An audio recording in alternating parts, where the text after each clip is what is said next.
Good afternoon, everybody. This video will be about intuition.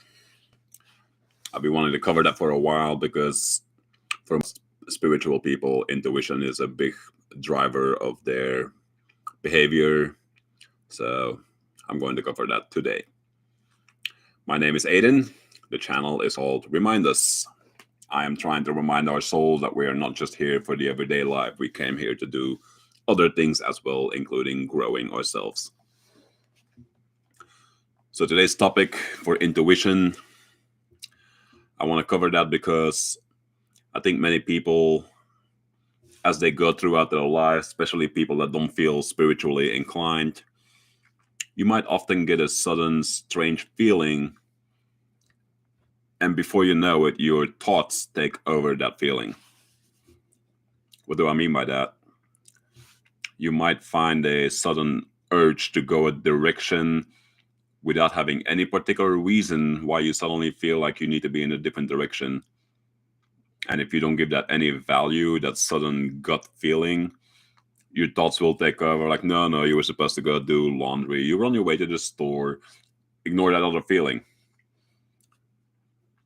That is what happens to most of us. So we are subconsciously almost suppressing our natural intuition. And over time, we completely ignore it. We don't even validate it anymore. And to me, it's a very important thing. Often I feel steered in a direction and I'm not sure why I'm being steered there, but I will follow that feeling. I will follow my intuition, that guidance. I will go and somehow I just feel very secure in, I don't know why I'm going there, but I know I'm needed there. Like an absolute secure feeling of nothing's going to go wrong, just follow this feeling. So that's why the idea of the video intuition, and that's why I'm covering it today. We also recently did 2 videos on communication. So I think it's good to put intuition closely behind communication because in a way you could say intuition is also a communication. It is a quote unquote voice that you can choose to listen to or choose to completely ignore. And most of us, we live a life that is so overwhelming. We're not even intentionally ignoring it. We just don't even recognize that little voice is still there. So, where do I want to go with intuition first? I think for now, I'm going to say let's look at human behavior first. Evening, Reverend Sean Walker. Thanks for joining, man. Let's look first at why we have certain characteristics. We are born essentially with zero knowledge based on experience. Yes, adults are constantly talking to us, even when we don't know how to reply back. You know, your first year or 2 years, maybe when you're an infant. So you don't really know, and you pick up from your surroundings. You learn by observing, you learn by listening, you learn by doing, and the doing is experience. So a time will come where a child, obviously not an infant, but a child will pick up a knife or scissors for arts and crafts, or maybe they're helping you cook in the kitchen. Everyone has done it as a kid. At some point, you're going to cut yourself either with the scissors or the knife. So, what did you learn from this? Did you now learn that a knife is dangerous and you should never use it? No, what you actually learned is that it is a very valuable tool and that it should be handled with care. You should learn how to operate a knife before you just carelessly start hacking around at things. Same for the scissors with, arts and crafts. You don't hold the paper and start cutting knowing your fingers are going to get in the way sooner or later and keep cutting. You just don't do that. Your brain is going to give you an impulse, ow, and by default, I hope you stop, cutting with the scissors. But you see, in this scenario, you are learning hands on that some things are dangerous. Now, this is your doing, and you control whether or not this danger continues, or you stop it immediately and think for 2 seconds, okay, why did I just cut myself? What did I do to, you know, make this mistake? This is a form of self improvement.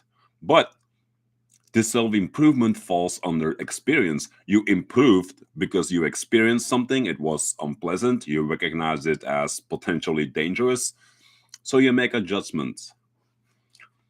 So the big part of the scenario is that it is your doing. I'll give you another example now. Maybe when you were younger, you went for a walk with your parents, and you know, kids have lots of energy. They're usually, you know, 50 steps ahead of the parents or even behind, because they know they'll sprint for 2 seconds and they catch up. You're walking with your parents in the city, it's late in the evening, and suddenly you all turn in a dark alley. It's a shortcut towards home, maybe. You're ahead of your parents, you're skipping along happily, not a care in the world, and suddenly you hear one of your parents say, "Hold on, we're not going this way. Let's turn around." Nobody expressed danger here. Nobody pointed out anything that is, okay, that's a threat, we shouldn't go that way. You see, with the scissors, you felt a physical, sharp object entering your skin. You knew this was not right. You stopped the activity. Now you're a child, and somebody says, "Hold on, we're not going this way." Have you learned anything here? Or did somebody just, you know, choose a different course for the rest of the walk? If you pay close attention, a child very often picks up why this sudden change of course was made. An untold feeling of fear and anxiety gets passed between the child and the parent. And somehow now, this child, although nobody said out loud, "This is a dark alley, something bad will happen here," nobody said that out loud. You now subconsciously are going to start relating a dark alley, nobody is in there, it looks suspicious, with a stay away feeling, a feeling of danger, unpleasantness. You don't want to be there. So, did you experience something bad? No. But somebody else passed a feeling of bad onto you and simply said, "Let's not go down this alley." You turn around and you see nothing bad happened, but subconsciously, your mind now relates a dark alley to a bad feeling. And by default, you're going to want to stay out of it. Now, let's take that same example and make it completely almost fictional. I was thinking earlier of using the movie Batman. Most of us have seen the movies of Batman, maybe you read the comic books.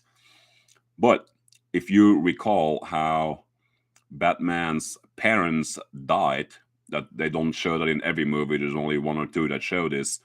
It happens to involve a dark alley where Batman, who is obviously a young child here, and his parents come out the back of a movie theater and get robbed by a robber. And since nobody wants to give up their money, his parents get shot.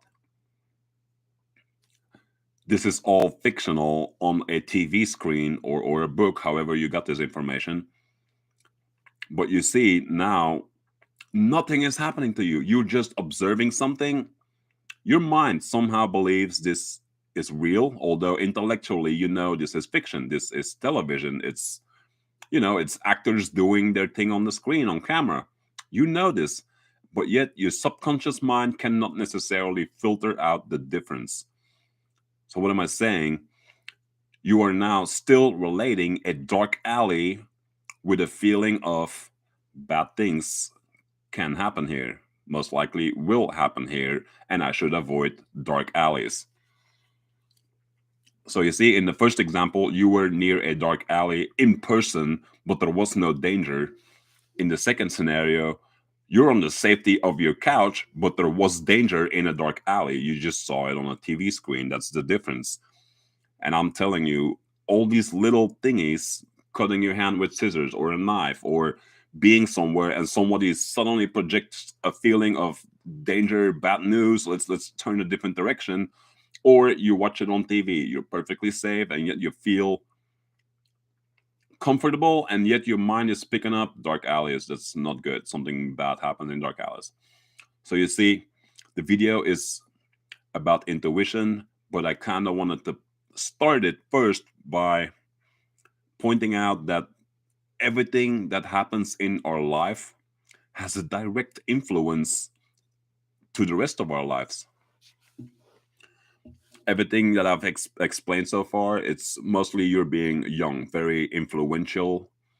As you get older, you build more self-confidence, more self-awareness.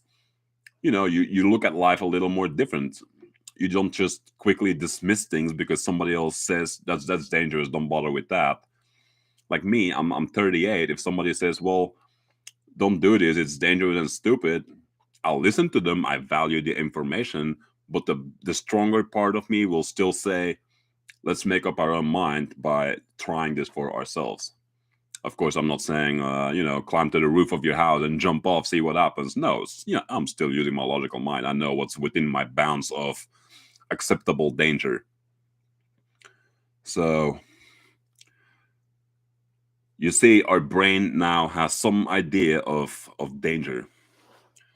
And we will think that if now, as an adult, say you're 30, 40, maybe already older, 50, and you walk around by yourself in a city on the street and you pass a dark alley, you don't have to think, should I go that way or not? Your mind will naturally steer you through the well lit streets, streets that still have people wandering around. Somehow we relate well lit areas and extra people that are not necessarily acting suspicious, just normal behaving people. We relate that to a safe feeling, and we subconsciously, without thinking, will use these routes to go home or whatever our destination happens to be. So maybe before I go completely onto the intuition part, I want to maybe talk a little bit about the human brain. Science tells us that we have one brain, left hemisphere, right hemisphere, the frontal lobe. I'm sure you have some idea of what I'm talking about. But we don't necessarily do all our thinking in the same capacity. I'm trying to come up with an example. Like, say, for example, when you have to go to the bathroom, do you have to think out this whole process? Like, okay, I have to get up, I have to walk forward, I gotta walk towards the bathroom, I gotta open the door, I gotta, pull my pants down and sit down. Do you have to think all of that? Or again, is this a learned behavior? When you were a young child, you didn't know how to do this. You have to go to the bathroom, guess what? You just let go. This is why we have diapers, obviously. It's a learned behavior, but once it is learned and repeated often enough, it becomes second nature. You no longer, as an adult, think, wait, need to go to the bathroom. What do I do next? Get up. Okay, now what? Start walking. We don't do that. We just do without thinking. And yet, there used to be a time when this involved thinking. So you see, this is not a thinking process. This is just following your natural system. Really, your system is telling you, okay, we need to get rid of some stuff. Go somewhere where you can do that. Then there are other learned behaviors such as danger. When I was a kid, I would climb in trees and over bridges and whatnot and fall off or out of the tree essentially occasionally. So this again is learned danger through experience. I climbed in the tree. It was fun. It was adventurous. I could see really far because I had a higher vantage point. And then, a branch snapped or whatever. I lost my grip and I fall down on the ground, hurting for a few minutes. Again, learned behavior. Am I now going to avoid climbing trees for the rest of my life? No, because I know I enjoyed being in that tree. But now I'm being smarter. Is the branch that I'm grabbing thick enough to hold my weight? Is the branch wet or slippery? Am I going to, even if it holds my weight, am I going to slip off of it or something? See, I've become more thoughtful in the actions that I do now. So let's take a more adult example of danger. What if I chose to go skydiving? I have already gone skydiving one time in my life. I've done bungee jumping too. It's a very similar experience. When you find yourself at a height where you know if there was no safety harness, you are just dead by default, no question about it. Your gut feeling will just tell you, don't even bother. You're going to die doing this. And we have our survival instinct. Again, this isn't something we have to think about it. There is just a release of chemicals in our body that just strongly signals danger. This is our survival instinct. Again, is this a section of our brain that deals with that? I can't say for sure, but it is definitely something there. All of us have felt it at some point. Maybe if you're an adult and you drive a vehicle, have you ever gone down the highway at normal cruising speed and suddenly, without any warning, the guy in front of you slams the brake? Maybe he has a deer in front of him or something. Have you ever noticed how time suddenly goes much slower and you have incredible sense of detail? It seems like everything you do in that 1 second could take you 10 minutes to describe that whole moment.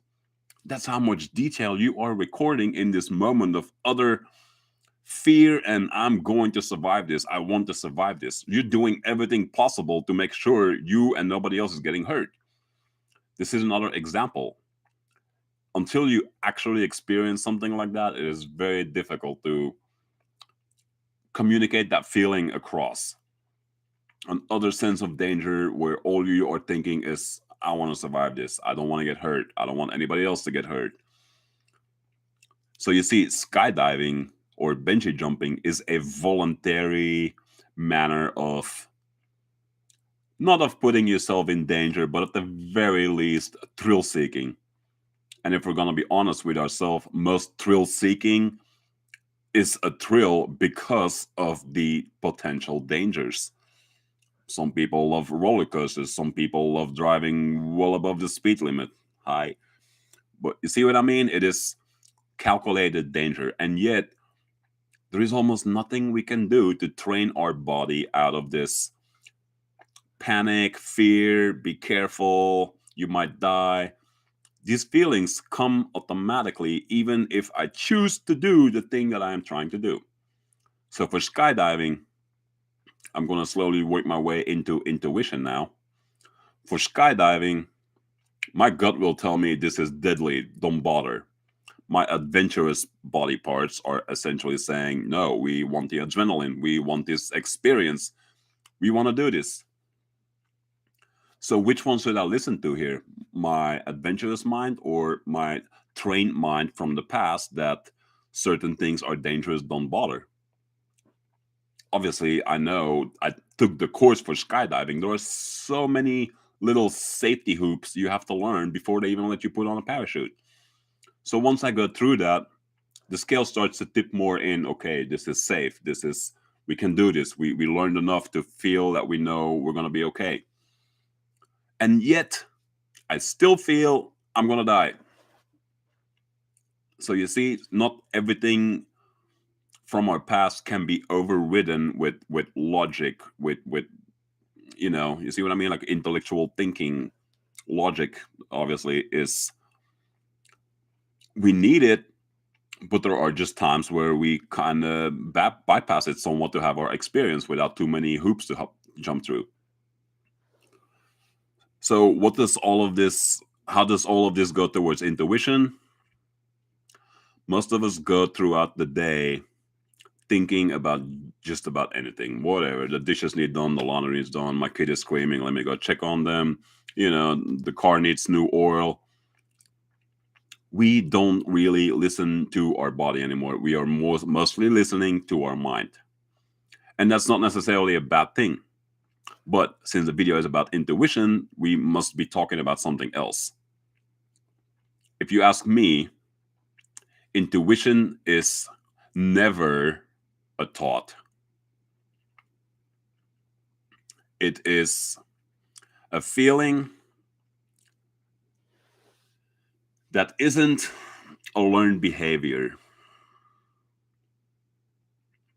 Before I go there quick, I want to give a shout out to two people that have been brought to my awareness And as I keep telling you guys, I want to be an interactive channel. Like I want to interact with my audience, obviously. So I want to give a shout out to two people quickly. Matthew from Poland. He is he's from Poland, and he came to Reverend helped him get to the UK, and he is about to start work in Flugberg. I have no idea what that is, to be honest. But Matthew, the world needs hard workers, man, and I'm glad you are going for it. Richard Hill, he is celebrating 50 years of reverency. He is also the foster father of Reverend Sean Walker. I'm sure you have heard me mention Reverend Sean Walker in the past before. Him and I have great in-depth conversations, and many of my videos are also done with his help. Like we have long conversations, and out of these conversations, the videos sprout out. So him and I are collaborating somewhat in the videos, and he is often in the live chat. So shout out to all of you guys. I hope you are enjoying the show. And by all means, if you feel there is something you want to add or you want me to say out loud on the video, feel free to put it in the chat. Once I am done speaking my mind, I will be much more, attentive to the chat, obviously. So let's jump back on the intuition. Which one is that on the sheet? Telling best Candyman, Freddy Krueger. Yeah. Reverend, I just saw your message on the screen. So intuition it goes by different names. Some people would say it's a little voice inside of you, but that still doesn't necessarily help us really to find that inner voice, because most of us live a life where we are thinking all the time. So it's almost like we're looking for a thought that has a different pitch in sound, and like, oh, that must be the little voice people are talking about. I don't see intuition like that necessarily. So remember earlier I brought up the story of the dark alley. I have been explaining that this is in your subconscious now. Dark alleys are places you are naturally going to stay away from. So the example that I want to make is, say you are 40 years old now, you graduated as a nurse, somebody that knows how to help people in dire need, stabbing wounds, gunshot wounds, or a broken leg, things like that. You are a nurse that can take care of people, or maybe you're a doctor. If you were to walk downtown carelessly, mindlessly, maybe you're looking at your, Facebook feed on your phone while you're walking, whichever, suddenly you feel a pull to make a turn that was not part of your normal routine. And this turn happens to be a dark alley. You have an absolute inner feeling, turn left, turn left, turn left. There's no voice telling you in your head, turn left. It is almost an invisible force. And this feeling takes milliseconds. Like, I don't want to say this lasts for 5 seconds. This is an instant knowing almost. Your brain has nothing to do with it. Your thoughts have nothing to do with this. It's an instant knowing. And with this instant feeling is going to come another form of information that says you are going to be fine if you follow this feeling, and you will know why you went this way. Again, no thoughts. This is what intuition feels and looks like. I'll continue this example. You are a person that has medical background. You actually follow this gut feeling, you go left. And suddenly you look up, I'm like, wait, this is a dark alley. Here, your brain is going to get involved. It's like, dark alleys are usually bad. I should probably turn around. Like, why did I even turn this way? You see, that's not, now you're no longer following your gut. You went back to your default mode of thinking. This is your body reminding you, like, hang on, remember in the past, dark alleys, remember that movie, Batman's parents got shot? You don't obviously go through all these thoughts, but your subconscious is going to give you a feeling of sudden fear. Like, hey, you're supposed to fear this. Here's the feeling of fear. Respond to it. So, in my case, I very, very vividly know the difference between my intuition and my thoughts. I am a person that practices a thoughtless state. They often say meditation is sitting in the lotus position and emptying your mind, emptying your thoughts. And most people say, I just cannot do that. But to me, it has gone further than that. I live my life in a meditative state, essentially. I don't think about anything. When a person is rude to me, I don't think, God, he's rude. I just keep listening, I keep observing. So, anyway, I'm going a little bit off track. You're now in a dark alley, you follow your gut. You keep walking, and suddenly you feel a feeling of hold on and look. Here to your right is a dumpster. Behind that is a person with a huge wound in his neck. He can no longer speak. He is bleeding out, but he is holding his wound shut with his hand. But you see, he couldn't call for help. Nobody would have noticed him. But this person must have felt a very strong sense of survival that he could send out a signal so strong that the right person would pick it up and walk down this street that nobody would naturally walk through. You see what's happening here? You have skills, and here is a person in need. And what does he need? Your exact skills. When you follow your gut and suddenly something steers you in a way that had nothing to do with your path, and you dare to follow that path, you will find there was an absolute purpose for you following that path.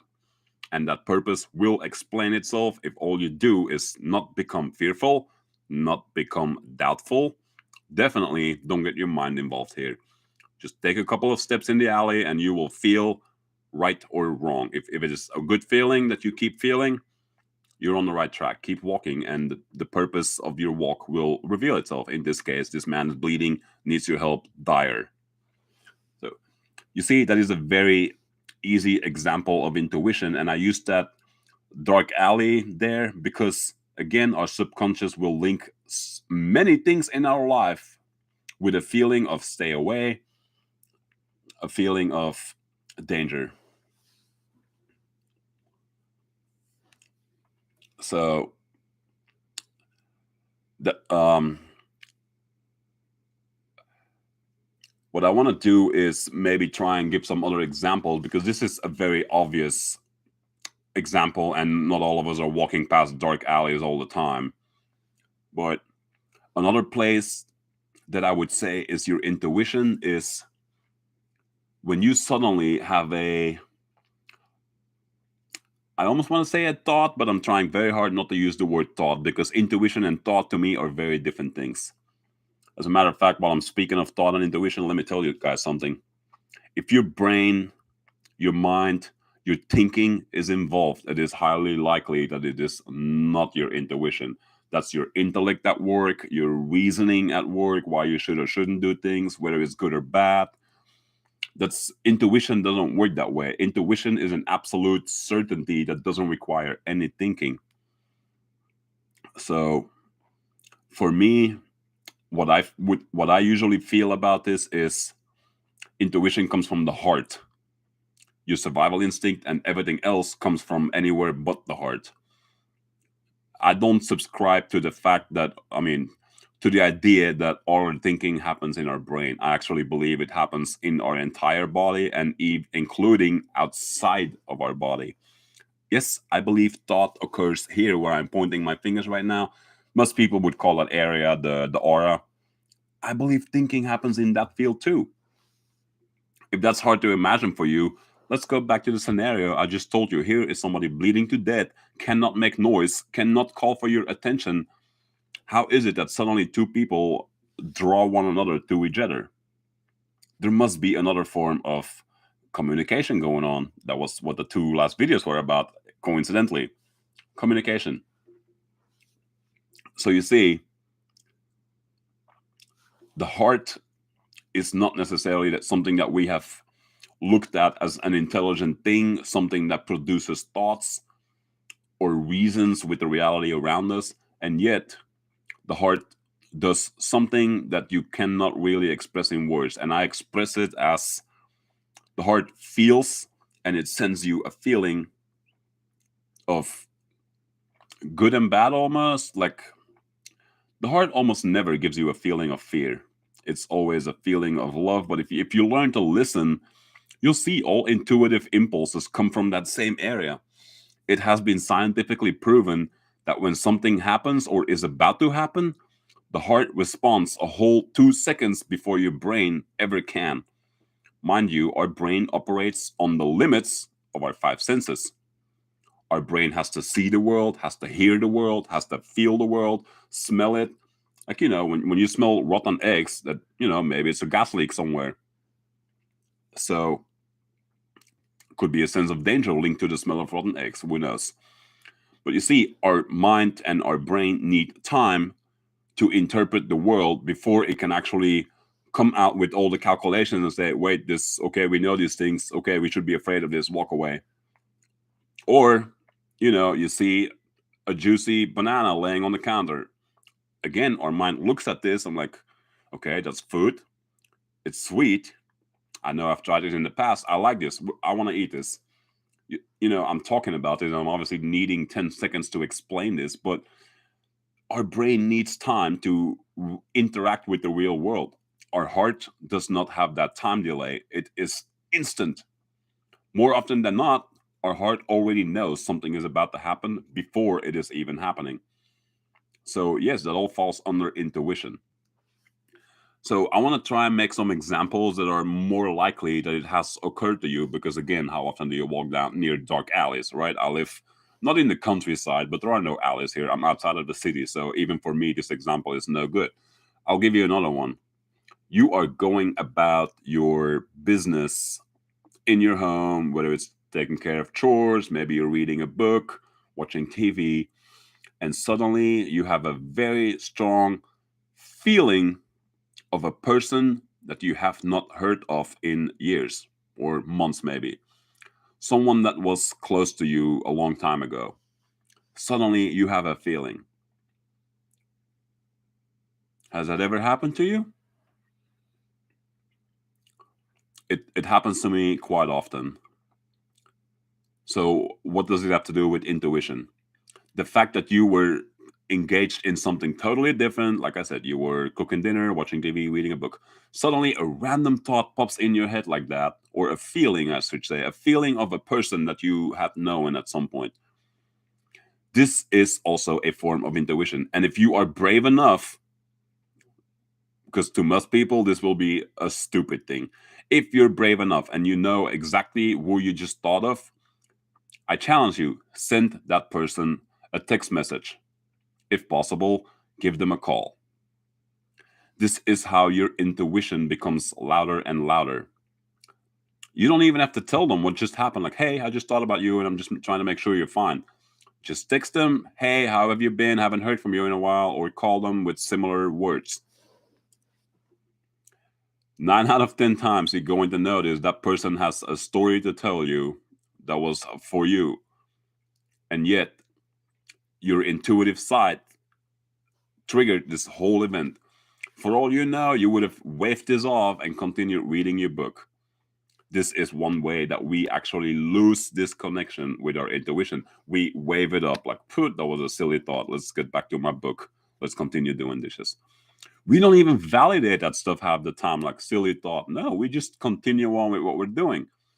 So, right, Reverend Sean Walker says it too. In my work, intuition plays a huge part. I cannot say in my work because I drive a big rig, but yes, even in my big rig, I often feel something is about to happen before the motions are, before the gears are set in motion of the bad thing starting to happen. I drive a big rig. I'm referring to, somebody. I'm in the right lane, a 2-lane highway. I'm in the right lane. I'm in the left lane, and I can see the person passing me on the left. He is going to get in front of me. What that person on my left cannot see is that on my right, there is a merging lane. There is traffic coming onto the highway. And if I'm sure you've seen this yourself, A car in the right lane doesn't want to get stuck behind me, the slow truck. What do? They step on the gas, hoping to beat me to where their lane merges with mine. And what's happening? The guy on my left is thinking the same thing. I want to get in front of this truck. You see, you don't have to be a genius to know what's going to happen. These two cars are going to collide. Where? Right in front of me, in front of my vehicle. And what's the next thing? I'm going to plow over both of them. You would say this is logical thinking, that you would, somewhat of a, this is probably the frontal lobe at work, like you're just observing your scenery around you. I'm hoping you're observing your scenery when you're driving a vehicle, but this happens to me plenty, like daily at the very least. But I don't, 9 out of 10 times, I don't have a panic feeling. It's almost like as if I'm aware that the people around me are aware of the other vehicles that are about to merge or about to change lane. And yet, once a month, I know something bad is going to happen, and I just start slowing down so that these vehicles don't have to fight so hard to get in front of me. I don't slam my brakes, so I get rear-ended. But you see, there is an intuitive feeling of you should do this because it's the right thing to do. That's my intuition at work. That's an example on my job. I mean, Reverend Sean Walker was just speaking about his intuition being a huge part in his job. And Reverend, if you don't mind, I'll give somewhat of an example without names, but he is a reverend. If you want me to stop, by all means, stop me. He is a reverend, and he feels an absolute conviction that his mission in life is to help people. I want to help people too. That's my personal conviction. Him and I do it through different routes. Reverend Sean Walker is pretty much the guy passing the dark alley every day, all day. As you know, that's a metaphoric statement, of course, but he will act on his gut daily, not knowing why he is being steered in a certain direction, and yet at the same time, fully conscious and aware that that is the only place he needs to be right now. He doesn't know why he needs to be there, but he takes the route he feels he is supposed to be taking here, the route that he is being steered in. And more often than not, he finds sooner or later exactly why he is where he finds himself. That is another form of intuition. Again, you are being guided, steered almost by an invisible hand. This doesn't feel like someone is shoving you with a force, and yet there is no other way of describing it at the same time. It is a feeling, a knowing, and doubting yourself is completely absent. And I mean completely absent. The second you start doubting, you might as well turn around because you are no longer following your intuition. You have become mentally engaged in what's going on. So Reverend Sean Walker says, absolutely awesome. So do you resonate with what I just said? Like it's it's just a knowing. It's there is zero doubt. It just feels, I don't know. It almost feels like you're walking home. Why am I saying home? Because in your own house, you don't really walk into your house with a feeling of fear, an anxiety feeling. It's just, I'm actually meaning home more as a heavenly feeling. Like it's a, you're gonna be fine. You feel you are fine. You feel zero doubt. Your brain doesn't just like, why did you turn in the dark alley? There is nothing here for you. Just go back to the grocery store. You were doing other things. What are you bothering with? That's that's the mind at work. So yeah, Reverend Sean, it's hard to put in text exactly. So I've been saying it kind of too. Intuition is very hard to put in words because it does not really communicate with words. When I'm thinking, like, I want to paint the walls of my house, and okay, maybe they should be green, maybe they should be like beige or white. This is absolute active thinking mixed with my imagination. I'm imagining the walls green. Okay, what would that look like? Okay, white would probably be better. There will be more light in my house. This is thinking, no doubt. Intuition does not involve words. It does not involve imagining even. It is a language that is essentially not really known by opening a dictionary or watching TV or reading a book. It is something, like I said earlier, when we use a knife and scissors, we're gonna get hurt eventually at some point. I mean, I hope not, but to most of it happens. Nobody is picks up a knife and is an instant expert. It's learned behavior. Your intuition is the same way. Once you have this strange sudden feeling, again, feeling, not a thought, it's a feeling. You suddenly feel a certain person, shoot them a text, shoot them a call, and the the reason you felt it will point itself out. Another thing some of us might have experienced, and it's a little bit tricky to bring this up on my channel, but like I said, my channel is about everything spiritual, anything that might help people cope better with their life, their intellect, their mind, essentially, everything they struggle with, anxiety, depression, whatever. It is already recorded, and that's why I want to bring it up, that when people are about to die or they have just died, that the close family has an instant feeling, and this would also fall under intuitive feeling, of the person that is about to die. You see, this is a very similar example. Think of somebody, shoot them a text or shoot them a call. People are about to die. They don't even do this consciously, but some part of them is saying goodbye to all the people that ever mattered in their life. So what happens? Say my mother is dying and I suddenly think of my mother. I will text her and I will call her. Hey, how you fine? Haven't heard you for a couple of weeks. So with people dying, this is often the case too. And I hope if a dear one of you is coming close to that time, you will pick up on this feeling. Give them a call. They might literally be wanting to speak to you one more time. I know that's not a pleasant thought, speaking to somebody for the last time, but how would you want to leave a place? Would you leave it by saying a happy, till next time kind of conversation, or a goodbye, or just disappear and, leave everybody clueless? You see, saying goodbye for a final time is not a pleasant thought, and yet intuition is linked heavily in this area. A sudden feeling. No voice is going to say in your head, hey, your uncle is dying, give him a call. It's going to come as a feeling. I don't know how else to describe it. A feeling.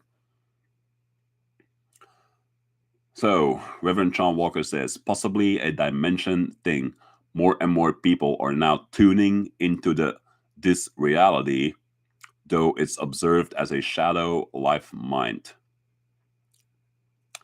Possibly a dimension thing. I agree. And the communication video, I think the second one was about energy communication. I know I'm kind of touching on the energy communication. This is the information field. Again, I don't have a decent term for it, and we don't really have term for it because everybody calls it by a different name, a label. This is what I hate about labels. As soon as I give it a name, somebody else will says, no, it's not that, it is this. You see, now we're arguing over what it is called. When I give you a hammer or a screwdriver, what's more important to you? That you know what it is called, or that you know how to use it? You see, most of life, this is where arguments come from. We're both speaking about the same thing, so we should be getting along. But the fact that we are using two different words puts us in complete disarray. Again, I'm veering off from intuition a bit, but you see, intuitively, even when we see tools laying around us, we just know how to use them. We don't always need to have had life experience with something to know that it will be of use to us. So, yeah. We're 45 minutes in. Would you like me to try to put you on speaker, Reverend Sean? On Facebook, the app, see how that comes through.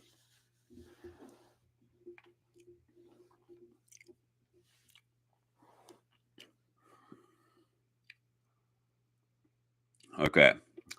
Guys, we're going to try this for the first time. I'm going to give Reverend Sean a phone call, and I'm going to put him on speaker. We're trying to see if my microphone picks that up, because I purposely got this, what is this, a blue parrot or just a blue, I don't know. This microphone is primarily designed for podcasting, meaning it wants to pick up a human voice. And yes, Reverend Sean Walker is obviously a human voice, but it is coming through electronics. So we'll see what the microphone does with it. So, guys, I feel I've said everything about intuition that I wanted to get out there. So if you feel like I should cover more of that, please let me know.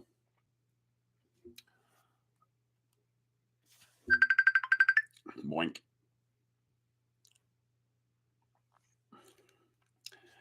Evening, Reverend Sean. Good evening. How are you, brother? I can hear you. Can you hear yourself through the microphone? No, I had to turn my TV down, otherwise you get feedback. Okay. I just wanted to say that what you're saying about intuition is actually very, very close. If I may, in my job, I can be, I know, in a pub, I could be at home asleep, I could be anywhere, and I'll get a distinct feeling that I have to be somewhere else. Absolutely. So I don't know where it is I'm meant to be. I just know the direction. Let me tell you a little quick story.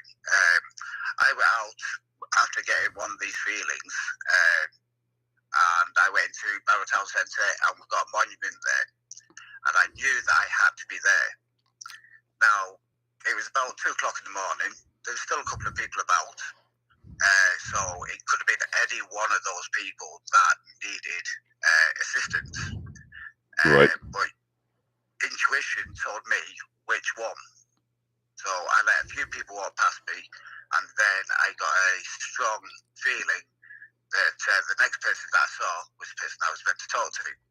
So it sounds daft, but a simple, "Hey mate, you alright?" Yep. And in the picture is, "Actually mate, I'm not. I suppose we'll sit yourself down and we'll have a chat." That was many years ago. Now I actually still keep in contact with this gentleman. But Right. yeah, he said that he was wandering along. I can't mention details, obviously, due to confidentiality. But yeah, he was wandering. He was out for a walk. He wasn't drunk or anything like that. He hadn't been at the pub. He just had to go out, clear his head. And he did understand why he was out walking, but he was so depressed. Then all of a sudden he bumps into me. That's how it seemed to him. But 20 minutes beforehand, I'm sat there with my girlfriend watching a bit of TV. I said, sorry, I won't say that. I said, sorry, I've got to go. And that's what I did. Yep. Fortunately, my girlfriend at the time was very understanding. I got a bit too much for it in the end. But so intuition, it's more of a spiritual, magnetic force. Yep. Does that make sense? Absolutely.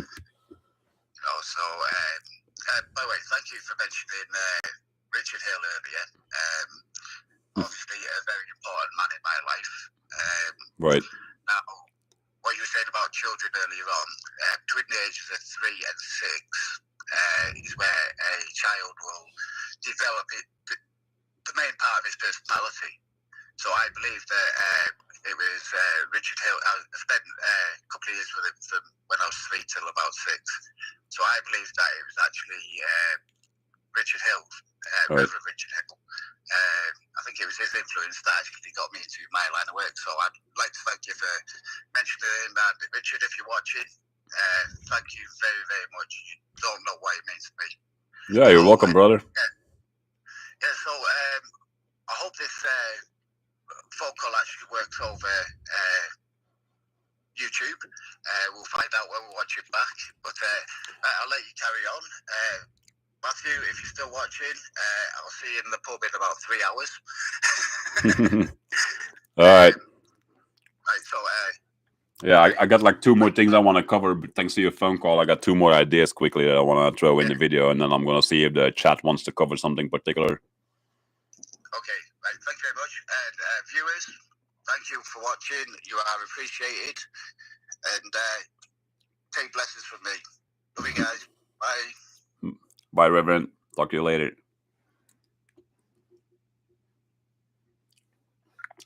All right, so that was Reverend Sean Walker that you just heard over the phone.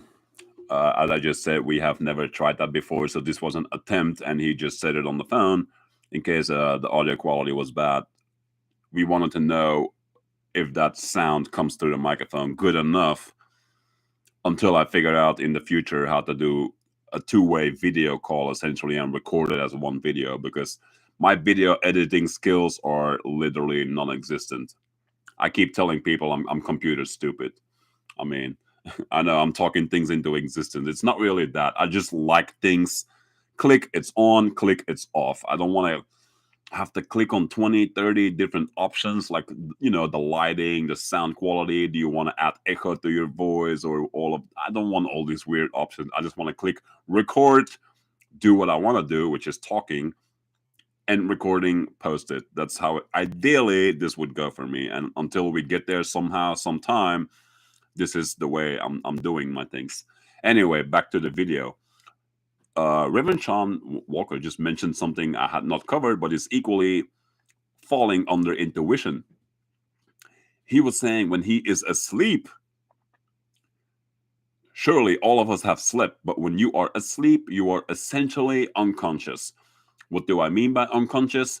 Your five senses are no longer engaged with the world around you. That means your sight, your hearing, your touch, your smell.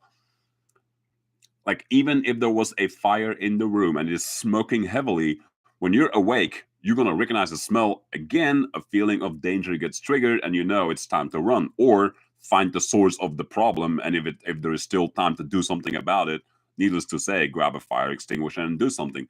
But you're asleep, you're unconscious, and your five senses are not engaged. What wakes him up with a knowing he needs to go somewhere? His house isn't on fire, the sirens are not going off, the smoke detector is not going off. How is it that he wakes up? How is it that he knows he needs to be somewhere? This again is intuition. And you see why I put so much emphasis on the fact that he was, one, unconscious, and two, because of that, your five senses are not involved. So, yeah, I'm seeing your message, Reverend. That's awesome. So we can do more with that in the future. So you see, even when asleep, intuition can override your unconscious state. That is important. And Reverend, you just heard Reverend Sean Walker say it. For him, it is an absolute, I need to get up, follow this feeling. And he does that every time.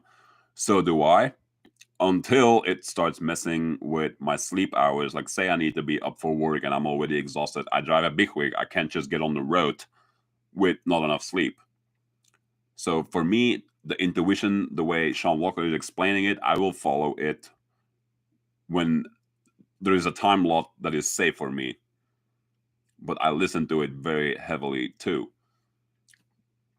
So we got 2 live viewers. I know Reverend Sean Walker is one of them. If either of you feels there is something else that you would consider intuition in a manner we haven't really covered, like I said, I've covered intuition on based on your past. Like, are you listening to your thoughts, or do you intuitively know? Like walking down a dark alley, whether you saw it in a book, a movie, subconsciously, alleys are bad now. Why is it that you would turn into a dark alley? Because some invisible force, some unknown feeling, nudged you to go. Why would you follow that feeling?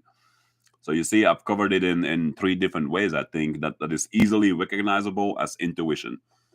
I don't know if I said it earlier in the video, but I purposely made this video in a way where people are very unfamiliar with intuition, or they're not sure, am I thinking this or am I intuitively feeling this? Like, if you have a hard time differentiating what is this? Is it intuition or is it thought? I tried to get examples that might help you better. Like, oh yes, this is intuition, I'm going to follow this. So, but yeah, the video is about to hit an hour, and like I said, guys, I think I've covered my version of intuitions that I follow, because I feel if I keep talking at this point, I'm going to lean more and more back into energy communication. Like I said earlier, if there is a internal, well, again, this is energy communication. Second viewer, hello, welcome. Please feel free to comment. Nothing you can say we just on here. Oh, absolutely, guys. That's actually something that I do not put a lot of emphasis on my channel. I'm sorry, this is not about intuition, but I'm a very, very non-judgmental person. Like, I care that I listen to people openly, and it doesn't matter what you say to me. I will never hear facts. I'm going to hear ideas. What do I mean by that? It's a little difficult to explain, and yet if you know what I'm talking about, it's you get it right away. I try to observe the world, and this includes other people speaking to me, in a way that I don't ever have to take it personal. But at the same time, I'm not ignoring it either, as in, oh, here's a voice talking. Okay, let's see what's coming out of it. No, I am absolutely listening to this voice. So, yeah, I'm a very non-judgmental person, because I know we all have our own struggles to deal with. And for me to judge yours is stupid because I have my own struggles. For you to judge mine is equally stupid. Why can't we just accept none of us are the same? All of us struggle with something, and instead of making fun of it, just listen to that person. It'll make them feel better. I might learn something new about their struggle, and now again I have elevated my awareness, my consciousness, that there is more problems in the world than just mine. I don't have to like them, I don't have to hate them, whatever word you want to put there. Let go of all these preconceived thoughts. This is prejudice and judgment. Let go of it all. Listen with an open ear and know that you don't have to take anything personal that's happening around you, that's being said around you. I've said this in many videos. The world never happens to you, it always happens for you. FOR, it happens for you. So, guys, the video is about to hit an hour. I think I'm going to call it here. So, Reverend Sean, I'm glad we tried the phone call. I'm going to watch the stream myself after this video ends, and I kind of want to hear for myself what that sounded like. Do I fancy joining you in your work? I would be good at it. Right now, my goal is my personal goal, obviously, because I'm not kidding. I want 90% of my life to be unconditionally helping other people, but I want to do my physical duty towards society first. All of us have to work our job, pay our taxes, pay into the social security system and all these things. I do want to work at least another decade because I want to be financially independent. Like, I want my house to be paid off, all these things. So that way I no longer have to worry about how am I going to pay the bills if I start, working like a reverend, for example, like just wandering the streets and helping the homeless, helping the hungry, helping the needy. Like, I love that you're out there doing it. And this is one of the other reasons that I enjoy talking to you, because you are doing in person something that I would do if I had no job, essentially, if I had no responsibilities towards my bills, my daughter, who lives with her mom, obviously, but I would love to see her occasionally. You see, like, if I don't have responsibilities to my surroundings, it would be so much easier for me to just start wandering and follow my gut 24/7, 365, essentially. So, hashtag rogue reverend ministry. Hashtag rogue reverend ministry, right? So, yeah, I enjoy helping people, and the way I help people to this point is by talking openly and by listening unconditional. Like, I will listen to everybody, even if I don't appreciate the way they talk. Like, some people talk very condescending, some people talk by using lots of curse words, lots of insults. It's often difficult to listen to people like that, but I have to keep reminding myself I don't have to take this personal. I just need to listen, and the few words here and there that I might not like, just let them slide by. That is how that person communicates. Let that go. Right. See, you have to give up a lot. It's not for everybody. Reverend Sean Walker is saying that. I'm a simple person. If you ever come to America, I would love for you to see my house because it's a small castle essentially. I mean, don't worry, God, it's just a family house, but I call it a castle because it has like, you know, the kitchen and the TV room included. It has like 7 open spaces, and I'm only using 2: the TV room and the bedroom. All the other rooms are literally 4 empty walls, a ceiling, and a floor. There is nothing there. Not a table, not a chair, not even a garbage bag somebody forgot to move around. You know, nothing. That's why I call this a small castle. But at the same time, I don't think I'm ready to give it up yet either, because I like a place where I can be relaxed, be in my own little sanctuary. You know, a place where I know I can say, hold on, world, this is my space of peace. I want some peace right now, some silence, not get disturbed by a stranger that I don't know. That sounds like a bad thing. Again, I want to help people, but to me, it is important to have me time, and I feel this house guarantees that I have me time available anytime I need it. So, every Englishman's home is his castle, true quote. I can totally get the quote. It's pretty much exactly what I'm talking about. It's, you know, that belongs to you, and that's your place where you have control over your surroundings, essentially. And when I say it belongs to you, I'm mainly referring to the physical body, of course. It's yours to take care of. Like, on a soul level, I know nothing can ever belong to you except the life experiences you have had. That's the only thing that will ever be you, the things you experience.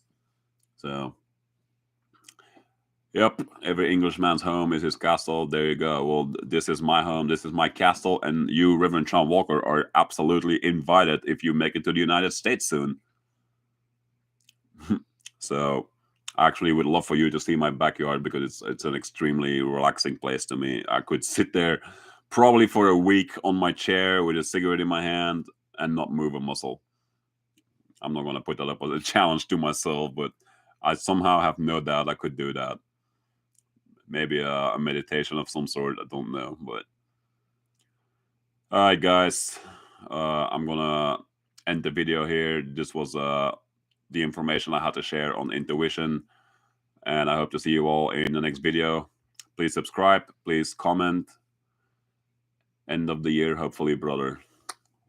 I will keep an eye out for your airplane landing here in the USA. All right, guys. I will see you all next time. Enjoy the rest of your weekend. If you happen to be in the United States, happy Independence Day. I know it's still 2 days away, but holidays are worth celebrating. Heck, I'll take a paycheck without having to go into work for a day. It's always a good thing. But all right, guys. Enjoy the rest of your night. I'll see you guys in the next video.